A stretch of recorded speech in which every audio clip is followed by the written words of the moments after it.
Beaucoup de divorces se font aujourd'hui pour différentes raisons, parmi lesquelles l'insatisfaction sexuelle. D'ailleurs, selon les statistiques, elle est responsable de l'infidélité d'au moins 50% d'hommes. Notons aussi qu'elle est source d'incompréhension dans beaucoup de foyers. Cela nous pousse à nous poser les questions que voici. Comment se manifeste-t-elle? Quelles en sont les causes et comment y remédier? C'est cet ensemble de questions que nous allons aborder avec le révérend Francis Chinona. Pasteur Francis, bonsoir. Je vais prendre cette question et je préfère la lire. Lorsque vous avez un partenaire qui a un appétit sexuel vorace, faut-il s'adapter à son rythme ou avoir une entente dès le début de la vie conjugale? Ou encore faut-il dresser un calendrier où vous aurez une fréquence journalière, hebdomadaire, voire mensuelle, afin de tenir le rythme? Je crois que l'homme et la femme qui se mettent ensemble pour partager la vie à deux désormais doivent comprendre que la vie ne se résume pas qu'au sexe. Donc il y a beaucoup d'autres aspects que revêt la vie et que nous devons donc également considérer, aspects auxquels nous devons aussi donc attribuer du temps. Ainsi, on n'a pas besoin d'établir un calendrier pour dire, voilà, nous, ce sera tous les lundis, ou ça sera tous les mercredis, ou tous les vendredis. On n'a pas besoin d'un calendrier. Et même quand on a un appétit assez poussé, nous devons également prendre en ligne de compte que notre partenaire est un être humain, et ce n'est pas une poupée, ce n'est pas une machine, c'est un être humain qui a aussi des besoins, qui a aussi des obligations, et dont le corps a également besoin de souffler. Parce que quand vous n'avez pas envie d'y aller, et qu'on vous oblige presque à y aller, eh bien en ce moment-là, ça devient un acte imposé. Et le corps n'en avait pas envie, vous lui avez imposé cela. Alors, il n'y aura pas d'appétit et il y aura donc insatisfaction. Ensuite, quand on en fait un peu trop, ça finit par tuer la chose et par rendre la chose le plus souvent routinière et donc finalement, on perd toute satisfaction. Voilà pourquoi il ne faut pas procéder de cette façon. Il faut tout simplement essayer de trouver ses marques avec son partenaire. La meilleure façon de le faire, c'est au quotidien, c'est dans la vie de tous les jours. Vous essayez de regarder quel est donc le moment qui est le bon, quel est le moment qui est propice, quel est le moment où vous sentez l'envie, mais vous remarquez que votre partenaire en a aussi envie. Et si votre partenaire n'en a pas envie, vous pouvez d'abord prendre le soin et le temps de créer cette envie. Et justement, la création de cette envie va participer à la combinaison et à l'alchimie qui doit donc régner au sein du couple pour faire que le couple vive bien. Parce que pour créer cette envie, qu'est-ce que vous allez faire? Vous allez commencer à lui lâcher quelques paroles comme ça pour créer, susciter l'envie. Vous pouvez passer à des attouchements parce que vous êtes en couple, vous êtes ensemble.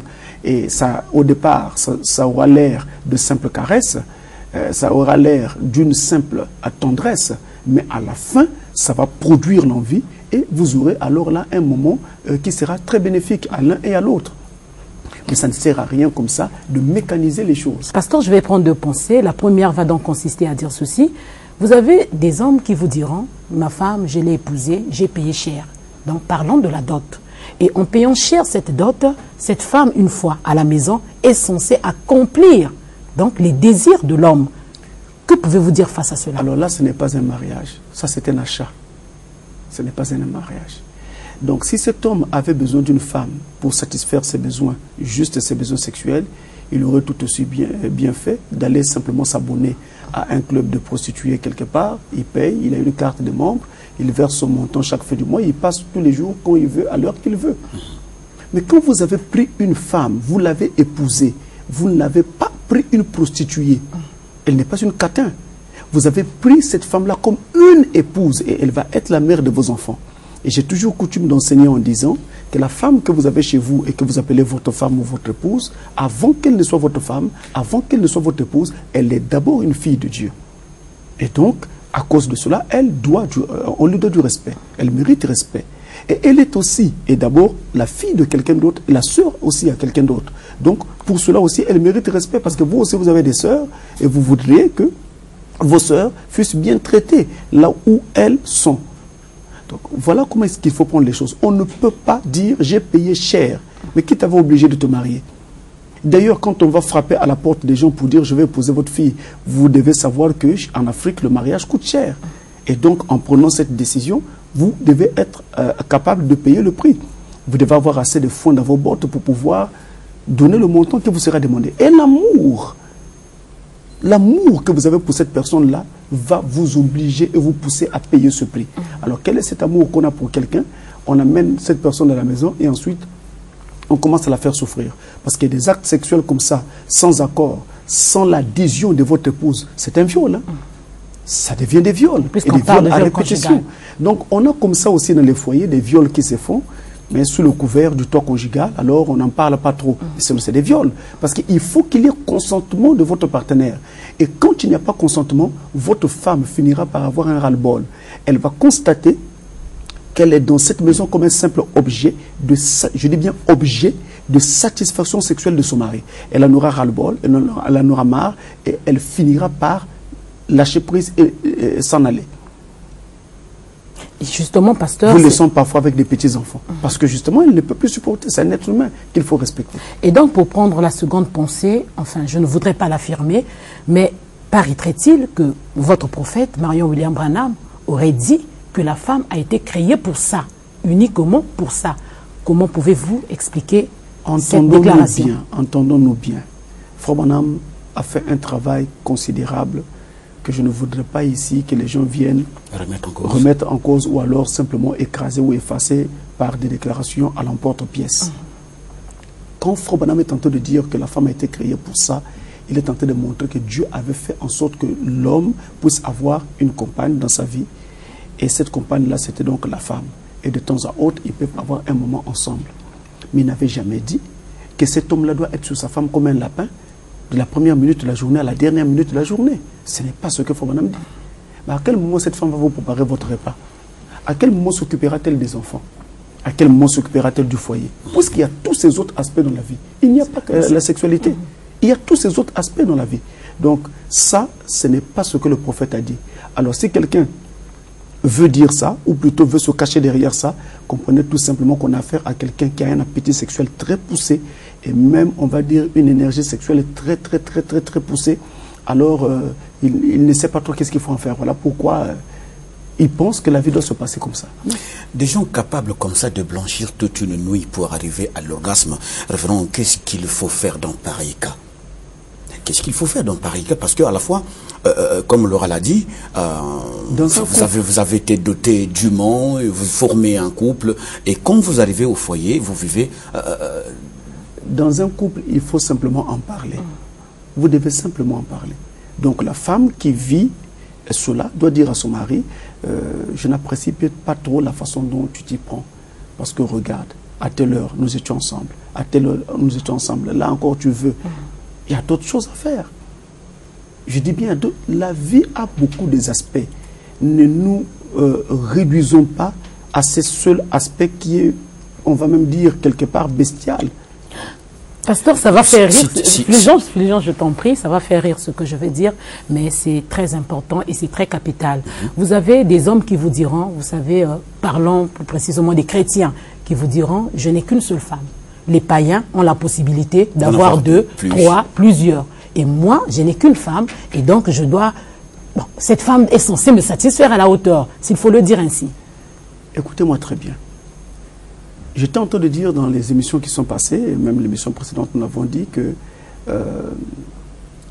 le manque d'information en Afrique est criard. En Afrique, les gens, on va dire, fonctionnent un peu comme par automatisme, comme ça, par instinct. Ils n'ont pas l'information. Ils agissent un peu comme ils veulent. Notez ceci.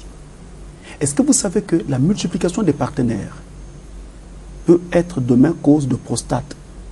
Donc, l'homme peut souffrir de prostate demain parce qu'il a multiplié les partenaires. Si le chrétien envie le païen, parce que le païen a plusieurs femmes, mais il ne sait pas que le païen, lui, il est déjà en train de prendre la route de la prostate. Il ne sait pas ça. Et de l'autre côté, la femme que vous avez épousée, que vous avez placée dans votre maison, et vous savez que plus vous êtes avec elle, et c'est tellement à répétition que finalement, l'acte sexuel, vos moments intimes seront banalisés et vont perdre toute leur saveur. Et finalement, vous allez constater qu'il n'y aura plus d'attrait. Elle ne sera plus attirée par vous et vous non plus, vous ne serez plus attiré par elle. Et le besoin et l'envie vont mourir au fur et à mesure. Tendre à disparaître. Et à la fin, qu'est-ce qu'on a quand on a un acte amoureux? On n'a plus rien du tout. C'est quelque chose de fade, sans aucune saveur. Voilà pourquoi nous ne devons pas procéder de cette façon. Je voulais présenter un cas où un couple venait de finir, mais ce couple a connu chacun d'eux une expérience dans le passé. Et dans ce passé-là, finalement, l'un d'eux a connu une expérience comme quoi, lorsqu'il y avait donc des ébats, on pouvait s'étendre jusqu'à 3 heures du temps, 4 heures du temps, voire au-delà. Et lorsque on vient former ce nouveau couple-là, comment fondre l'expérience du passé dans le présent? Alors, il faut noter ceci. L'expérience du passé peut ne pas avoir été glorieuse.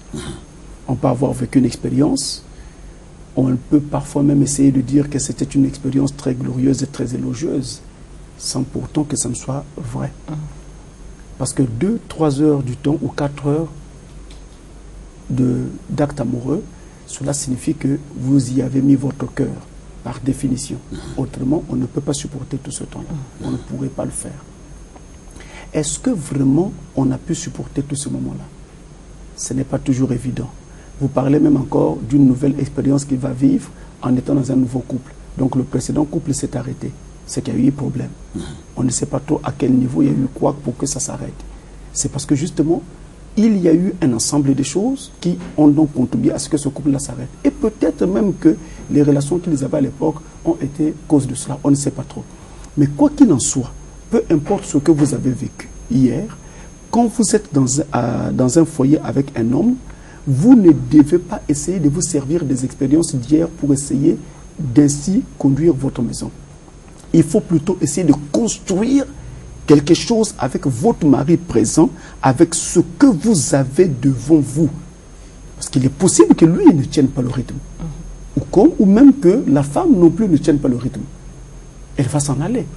L'homme également trouvera que non, là, toi tu m'embêtes. Là, moi, je n'ai pas que ça à faire. Il y a des gens qui sont vraiment très studieux, très travailleurs.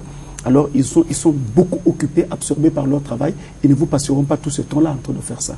Donc, on a besoin de construire en prenant en ligne de compte la nature, le tempérament, le goût, les envies et aussi les capacités de son partenaire. Parce que le partenaire que vous avez peut être malade. C'est aussi à considérer. L'amour pour ce partenaire-là doit faire que je puisse respecter son temps de convalescence, le temps où elle est en train de recouvrer la santé. Alors, il faut combien de temps pour effacer, sinon oublier? Parce que dès le premier contact du nouveau couple, dans le nouveau couple, finalement, dans le subconscient, révérend, vous avez tendance à revivre l'expérience du passé. Non, il n'y a même pas un problème. C'est un automatisme qui se déclenche. Il n'y a même pas un problème de chercher à effacer. La chose s'effacera par soi-même. Il faut combien de temps? Il suffit tout simplement que le nouveau partenaire qui se met avec vous sache simplement vous prendre, vous, et vous introduire dans un rythme à lui, en sachant simplement transmettre son message, en sachant simplement vous prendre. Et la chose s'établira par elle-même. Mais si vous commencez à faire un procès à votre mari parce qu'il ne fait pas comme le précédent, alors pourquoi vous n'êtes pas resté avec le précédent? Si vous faites un procès à votre femme parce qu'elle ne fait pas comme la précédente, pourquoi vous n'êtes pas resté avec la précédente? C'est ça n'allait pas, sinon vous seriez resté avec. Soyons équilibrés. Ne détruisons pas nos foyers à cause des expériences du passé. Ces expériences-là ont échoué. Dans chaque expérience, il y a toujours quelque chose de bien et quelque chose de mal. Il y a eu des bonnes choses dans l'expérience du passé. Mais combiné à ce qui n'allait pas, l'expérience a échoué. Donc cette expérience était un échec. Maintenant, vous êtes dans une nouvelle expérience. Il y a des aspects qui sont dans l'expérience présente, mais qui ne se retrouvent pas dans l'expérience passée.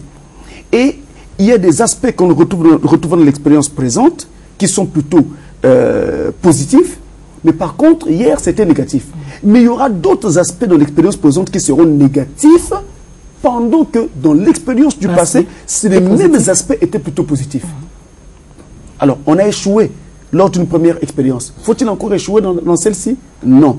Donc, il faut construire sa nouvelle expérience en la prenant telle qu'elle est, en construisant avec ce que vous avez, le genre d'homme que vous avez, le genre de femme que vous avez, ça va vous éviter des problèmes.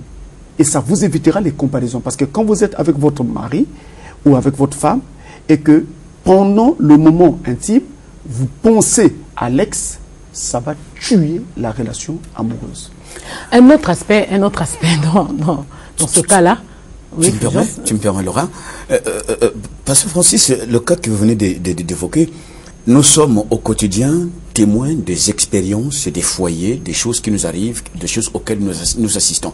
Ainsi, vous pourrez donc entendre dire d'une femme que mon mari me nourrit, mon mari m'habille, mais en tout cas, le lit, de ce côté-là, je préfère un polar, je préfère vraiment l'autre. Donc, on a toujours tendance à faire recours à l'expérience du passé quand on est du côté de l'intimité.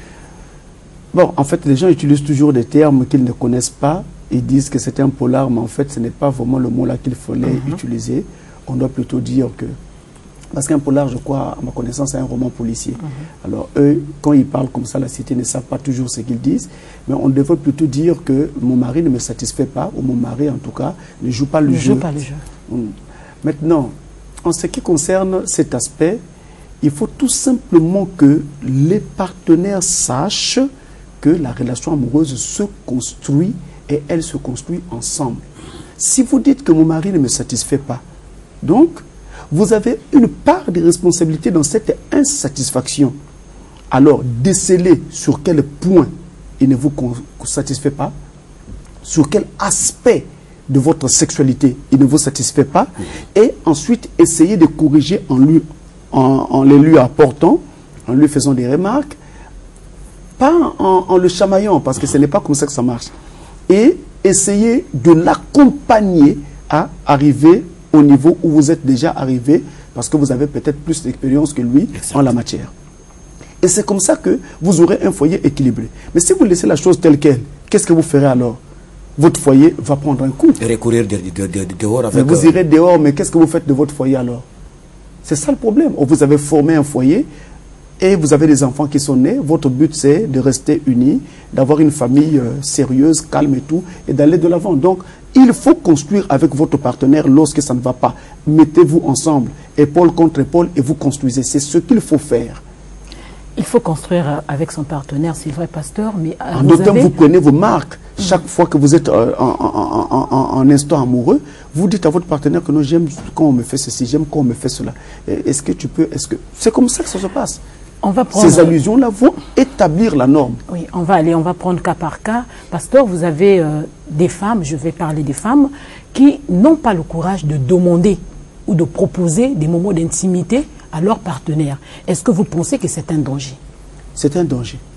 Parce que si vous ne demandez pas, ou bien vous donnez toujours l'impression de ne pas en avoir besoin, votre mari va se dire, c'est sûr que cette femme, ou elle ne m'aime pas, ou en tout cas, elle n'a pas l'intention de me satisfaire. Alors, il va le supporter pendant un moment, il va le supporter pendant un temps, mais il n'arrivera jamais à le supporter pendant tout le temps. Et donc, vous-même, vous êtes en train d'envoyer votre mari dehors. Vous savez, en tant que pasteur, laissez-moi vous dire, chaque fois que l'on parle d'adultère, les gens ont coutume de mettre les mains sur la tête et de se mettre à crier. Quoi? Il y a eu adultère. Et ils se mettent tous à crier, comme quoi il y a eu quelque chose de mal. Ils ont raison.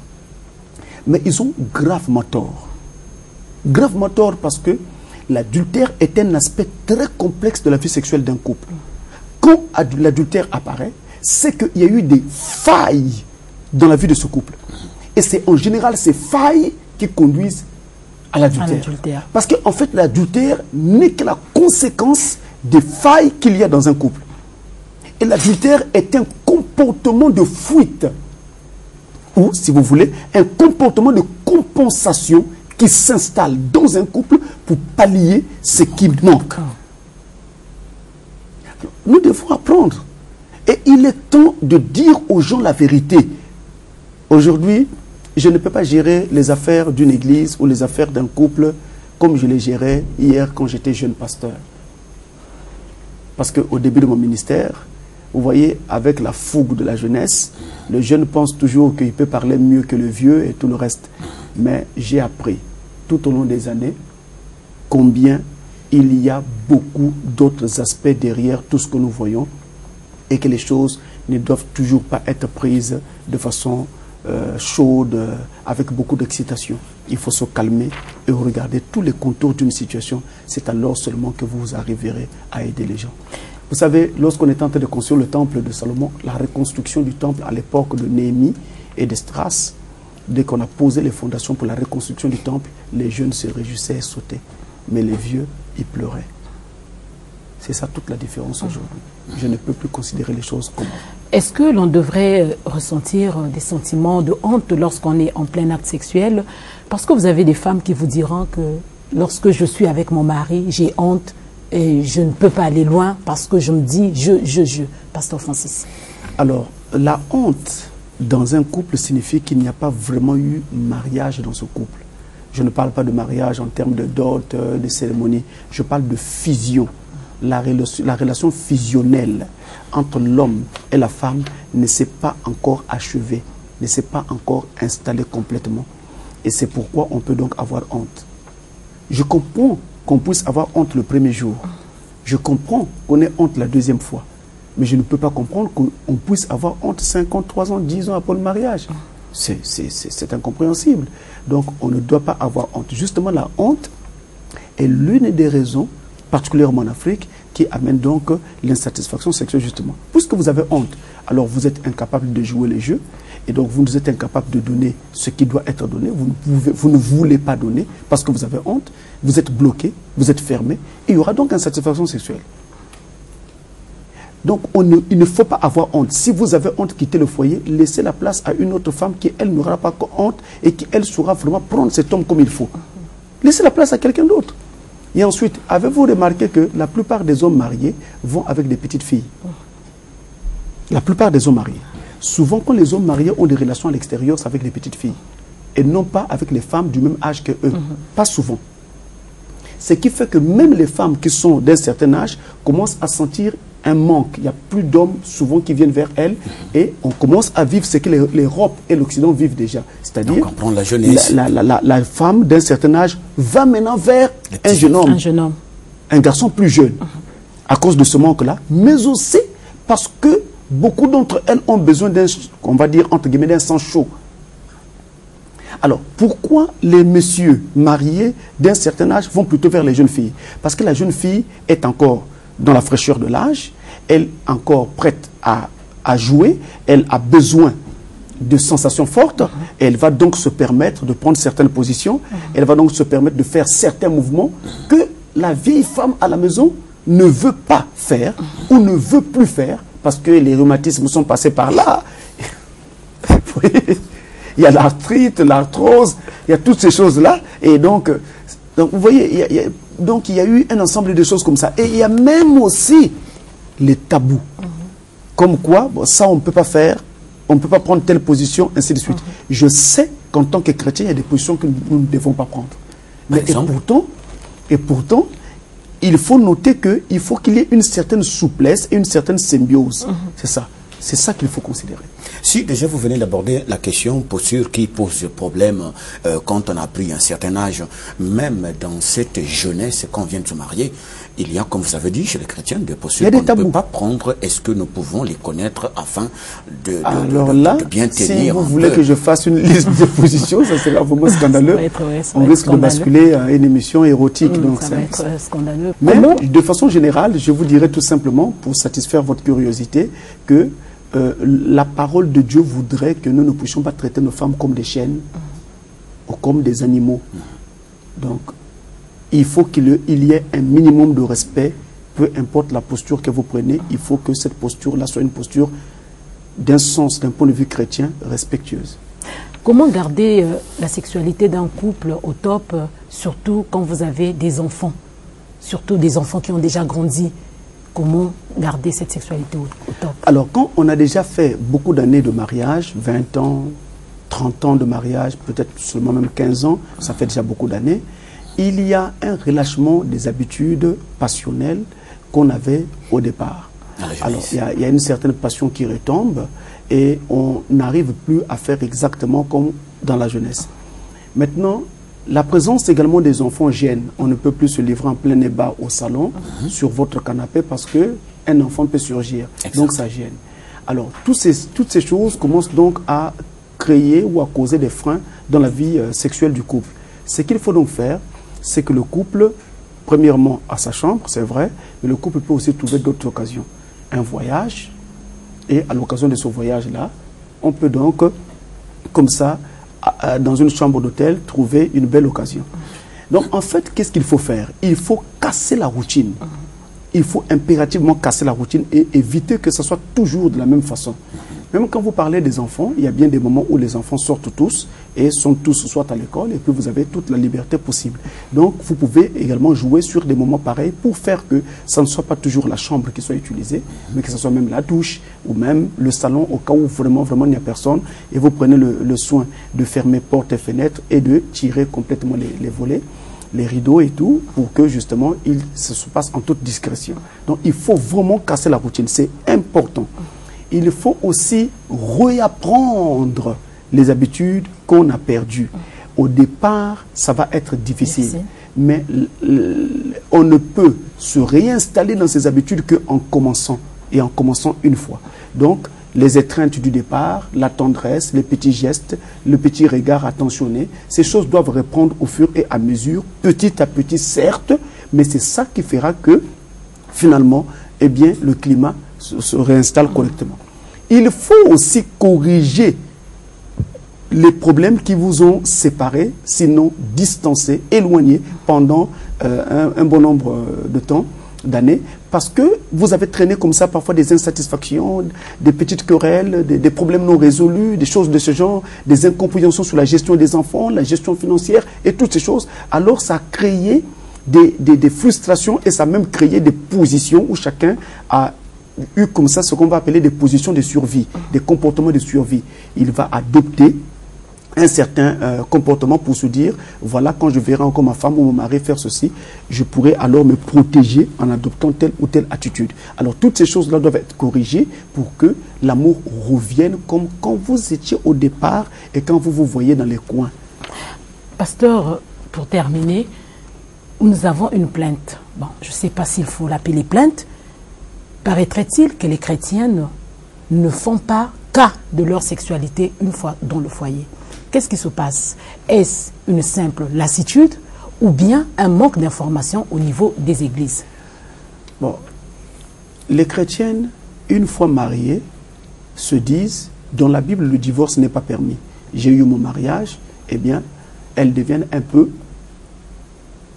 relâchées pas seulement de la sexualité, même dans toutes les autres habitudes qui doivent donc animer une femme. Par exemple, la tenue de sa tenue corporelle, sa beauté, je vais parler des soins corporels. Il y a un relâchement dans ces habitudes-là. Et la sexualité, n'en parlons pas. Elles ne prennent pas le soin de vérifier si elles arrivent à amener leur mari au niveau qu'il faut. Est-ce que leur mari trouve même satisfaction? Elles ne savent rien de tout ça. Préliminaire, n'en parlons pas. Donc il y a plein de détails comme ça sur lesquels on pourrait vraiment s'étendre, pour lesquels vraiment beaucoup est à faire au sein de nos églises, je vous le dis. Pasteur Francis, merci. C'est moi. C'est ici que prend fin notre thème qui a porté sur l'insatisfaction sexuelle. Merci de nous avoir suivis. À la prochaine occasion. Au revoir.